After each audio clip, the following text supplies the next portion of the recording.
ನಾನು ಒಮ್ಮೆ ಹೊರಗಡೆ ಹೋಗಿ ಬರ್ತೇನೆ, ಎಲ್ಲ ಒಮ್ಮೆ ನೋಡಿಕೋ. ಯಾರಾದ್ರೂ ಬಂದ್ರೆ ಮಾತಾಡ್ಬೇಕು, ಅವರಿಗೆ ಬೇಕಾದ ಸಾಮಾನು ಕೊಡ್ಬೇಕು. ಆಯ್ತಜ್ಜ. ಇಲ್ಲಿ ಕೆಲವೆಲ್ಲ ಚಾಕ್ಲೇಟ್ಗೆ ಬಂದ್ರೆ ಕಾಯಿನೇ ತಗೊಳ್ಬೇಕು, ಚಿಲ್ಲರೆ ಕೊಡ್ಬೇಡ. ಆಯ್ತಜ್ಜ, ಚಿಲ್ಲರೆ ಕೊಡುದೇ ಇಲ್ಲ, ಕಾಯಿನ್ ತೆಗಿತೇನೆ.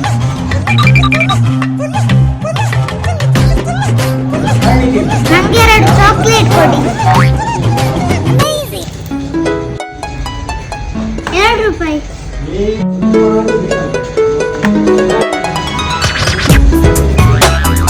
ಇದಾಗುದಿಲ್ಲ, ನನಗೆ ಕಾಯಿನ್ ಕೊಡು.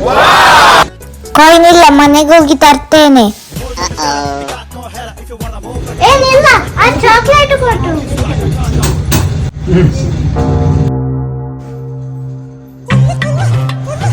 ತಗೋ ಕಾಯಿನ್. ಹಾಗೆ ಈಗ ಹೋಗಿ. ತಗೋ ಚಾಕ್ಲೇಟ್. ತಗೋ ಬಾಕಿ 8 ರೂಪಾಯಿ. ಇವನ್ಗೆ ಎಂತ ಮಂಡೆ ಸರಿ ಇಲ್ವಾ?